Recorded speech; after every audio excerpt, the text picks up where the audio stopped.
Hello दोस्तों, welcome to Cybertech और मैं हूं आपका दोस्त एजाज शाह। फ्रेंड्स, बात करेंगे बीटीसी पर, लूना पर, ट्रोन पर, यूएसडीडी पर और इस तरह की कुछ और न्यूज़ हैं जो कि मैंने आपके साथ शेयर करनी है इस वीडियो के अंदर। मतलब ये कि क्रिप्टो स्पेस से मैं कुछ लाया हूं जो कि स्पेशली आपके लिए है, तो आप यहां पर रुकेंगे और मेरी बात सुनेंगे क्योंकि मैं आया ही आपके लिए हूं।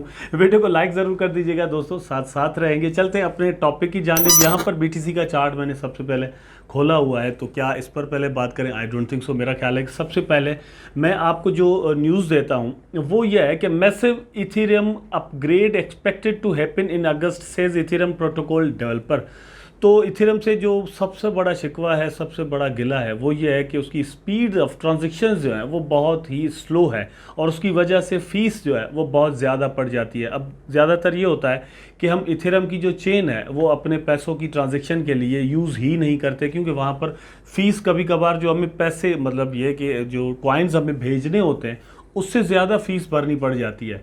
लेकिन इथेरियम सिक्योर तरीन प्लेटफॉर्म या क्रिप्टो प्रोजेक्ट है आफ्टर बिटकॉइन, तो ये हैसियत इसके पास अभी भी है, तो इसलिए ज़्यादातर जो यूजेज है वो इथेरियम का होता है। बहुत सारे इन्वेस्टर्स जो हैं बड़ा इंतज़ार कर रहे हैं कि अगर ये इनका जो अपग्रेड है ये कामयाब दोस्तों हो जाता है तो पता है होगा क्या होगा। ये कि एक्चुअली 1 लाख ट्रांजेक्शन्स जो हैं वो पर सेकेंड, एक सेकेंड के अंदर 1 लाख ट्रांजेक्शन जो है वो ये प्रोसेस कर पाएंगे। अगर ये ऐसा हो जाता है तो यकीन जानिए कि फ़ीस जो है वो ना होने के बराबर हो जाएगी, या मतलब ये कि कुछ सेंट्स में आ जाएगी। और बाकी जो चेन्स यूज़ होती हैं ट्रांजेक्शन्स के लिए, फॉर एग्जांपल कोई बैलेंस यूज़ कर रहा है, कोई TRX यूज़ कर रहा है, कोई कुछ, तो वहाँ से मेरा ख्याल है कि बहुत सारे लोग जो है वो इधर आ जाएंगे और ये इथेरियम की जो प्राइस है उसमें एक बहुत बड़ा जंप जो है वो हमें देखने को मिल सकता है। लेकिन एक और चीज़ भी है यहाँ पर, और वो न्यूज़ लगी है, आप खुद मतलब यहाँ पर देख सकते हैं। Layer 2 adoption could spur the next crypto turning point. यहाँ पर जो बात की गई है वो ये है कि इथेरियम तो सेल्फ अपनी जगह है, लेकिन जो लेयर 2 के प्रोजेक्ट्स हैं जो कि इथेरियम पर ही लेयर 2 का प्रोजेक्ट होता है, लाइक पॉलीगॉन, ठीक है, या फिर शिबरियम भी दोस्तों बिल्कुल उसी तरह आ रहा है। इस तरह के और भी कुछ प्रोजेक्ट्स हैं जिन्होंने स्केलिंग सोल्यूशन दिया इथेरियम की चेन पर। उनकी वजह से ये कह रहे हैं कि क्रिप्टो को एक नया मोड, या ये है कि हौसला अफजाई मिल सकती है, ट्रस्ट मिल सकता है, ठीक है। They can play a big role to develop more things in cryptocurrency, ठीक है। तो वहाँ पर अच्छी बात यह है कि शिबरियम भी अपना रोल प्ले करने वाली है। लेकिन अगर खुद लेयर 1 ही उसकी स्पीड बहुत ज़्यादा हो जाती है तो लेयर 2 का काम क्या रह जाएगा? क्या इनका आपस में जो कंपटीशन है उसमें लेयर 2 उसी तरह परफॉर्म कर पाएगा कि इथेरियम को खुद को मतलब ये मात दे सके? ये आने वाला वक्त हमें बताएगा कि होता क्या है। यहाँ पर शिबरियम खुद भी स्टेक पर लगा हुआ है और इथेरियम खुद भी स्टेक पर लगा हुआ है। उसके बाद दोस्तों हम मतलब 2022 के लिए बड़ा ये समझकर बैठे हुए हैं कि हालात जो है वो दुनिया के बहुत ख़राब होने वाले हैं, अभी भी होंगे, ठीक है। तो मैं समझ रहा था कि बिटकॉइन का प्राइस जो है वो शायद 50,000 को भी जो है वो क्रॉस ना कर पाए 2022 के अंदर। अगर प्राइस नीचे जाता है तो पॉसिबली 20,000 या फिर 15 to 12,000 भी जा सकता है।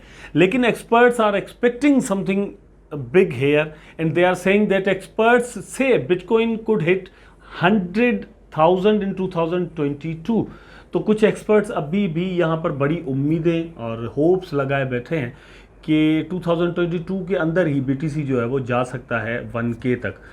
लेकिन यहाँ पर कुछ चीज़ें जो समझने वाली है वो ये है कि अगर, मतलब आई डोंट नो जाता है नहीं जाता, लेकिन अगर जाता है BTC, अगर दोस्तों 1K तक चला जाता है, मतलब $1,00,000 तक चला जाता है, तो आप समझे कि जो इथेरियम है वो दोस्तों 8 से 10,000 डॉलर तक का बड़े आराम के साथ हो सकता है। BNB आपको 1000 to 1500 डॉलर तक बड़े आराम के साथ मिल सकता है, ठीक है। इसी तरह सोलाना है जो इस वक्त के टॉप के प्रोजेक्ट्स हैं, मैं सिर्फ उन्हीं की बात कर रहा हूँ। मतलब अभी कोई और उभर के आ जाए तो आई डोंट नो कौन सा आ जाए, लेकिन BNB की बात कर रहे थे। उसके बाद सोलाना को अगर ले लें तो सोलाना जो है वो बड़े आराम के साथ 5 से 700 डॉलर तक भी जा सकता है। तो ये सारी चीज़ें जो है वो क्या 2022 के अंदर पॉसिबल है? अगर पॉसिबल हैं, अगर ऐसा होता है, कुछ एक्सपर्ट सोचते हैं, तो मतलब इस वक्त तकरीबन 1.31 ट्रिलियन मार्केट कैप है ओवरऑल क्रिप्टो स्पेस की। तो मार्केट कैप जो है वो कितनी होनी चाहिए? जब BTC चला गया था 69,000 डॉलर पर, तो टोटल मार्केट कैप जो है वो 2.99 ट्रिलियन था, या ये कह लें कि भाई 3 ट्रिलियन था। अगर 100K तक चला जाए बीटीसी तो कम से कम 3.5 से 4 ट्रिलियन डॉलर तक, 3.5 ट्रिलियन डॉलर जो है वो कम से कम यहाँ पर पैसा लगना चाहिए। मुश्किल ज़रूर है, इम्पॉसिबल नहीं है, मुश्किल ज़रूर है, स्पेशली 2022 के अंदर, क्योंकि यहाँ पर कुछ प्रेडिक्शंस दोस्तों सबसे बड़ी, मतलब अभी मैं रिसर्च कर रहा था, कुछ पढ़ रहा था, तो हम सोचते हैं कि रशिया यूक्रेन वार नंबर 1 पर आ गई, नंबर 2 पर जो है वो इन्फ्लेशन जो है, महंगाई है पूरी दुनिया के अंदर जो बढ़ रही है वो है, नंबर 3 पर जो थ्रेट है वो है कोविड।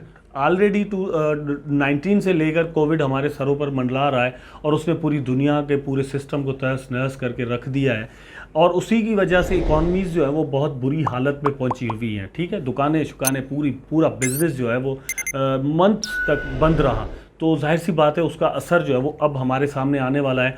और इन्फ्लेशन रेट इवन जो यूके है वहाँ पर या अमेरिका के अंदर पिछले 30 ईयर में यूके में महंगाई का जो रेट है बहुत ज़्यादा हो गया है, मतलब पिछले 30 ईयर में इतना नहीं था, और अमेरिका भी मतलब इसी हालत में पहुँचा हुआ है, पूरी दुनिया मतलब भुगत रही है। तो वो चीज़ें सारी अपनी जगह, लेकिन यहाँ पर फूड क्राइसिस जो है वो अलग से आ रहा है। कुछ जो एक्सपर्ट्स हैं वो कह रहे हैं कि सेकेंड वर्ल्ड वार के बाद दुनिया में खुराक की कमी जो है वो इस साल में 2022 और 2023 में सबसे ज़्यादा होने वाली है। मतलब इससे पहले सेकेंड वर्ल्ड वार में हुई थी, मतलब ये कि आप सब अंदाज़ा लगा लें कि 1939, 38, 39, 40 के दिनों में बहुत ज़्यादा खुराक की कमी हो गई थी। उस वक्त खुराक की कमी होना, मतलब खाने पीने की चीज़ों में कमी होना, वो तो समझ में आता था क्योंकि पूरी दुनिया जंग लड़ रही थी और हालात ख़राब थे। लेकिन इस वक्त ये सारा कुछ होना अलार्मिंग सिचुएशन है, और इस चीज़ का जो पूरी दुनिया के अंदर पूरे फाइनेंस के ऊपर जो असर जाने वाला है वो मेरा ख्याल है कि बहुत बुरा है।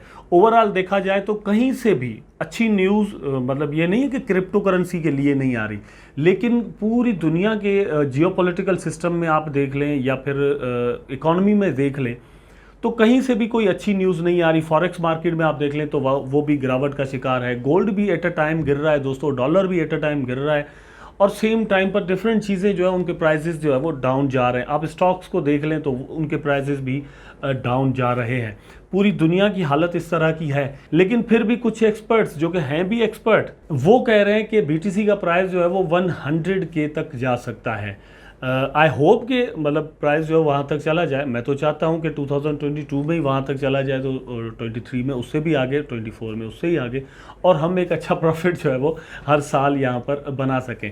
वैसे अगर देखा जाए स्टोर ऑफ वैल्यू के तौर पर तो पॉसिबल है कि बीटीसी का प्राइस जो है वो ऊपर जाए, लोग यहाँ पर अपने पैसे फ्यूचर सेविंग्स के लिए इन्वेस्ट करें और इस तरह से यहाँ पर प्राइस हमें ऊपर जाता हुआ दिखाई दे। लेकिन फ्यूचर सेविंग के लिए ज़्यादातर दोस्तों यूटिलिटी बेस्ड चीज़ों में पैसे लगाए जाते हैं। अभी बिटकॉइन मेरा नहीं ख्याल कि उस लेवल तक पहुंचा है। वैसे I am a big fan of crypto currency and believer of bitcoin, but कुछ जो ग्राउंड रियलिटीज़ हैं उनको हम नेग्लेक्ट नहीं कर सकते। आई होप कि आने वाले दिनों में क्रिप्टो करेंसी जो है वो 2022-23 में ही हमें एक अच्छा रिटर्न दे जाए। और एक और भी मैं होप यहाँ पर रखता हूँ कि वीडियो आपको ज़रूर अच्छा लगा होगा। अगर अच्छा लगा है तो लाइक कर दें, अगर अच्छा नहीं लगा फिर भी लाइक कर दें। चैनल को सब्सक्राइब करके बेल आइकन ज़रूर दबा दें ताकि मैं और आप आपस में जुड़े रहें। टेक केयर, अल्लाह हाफिज़।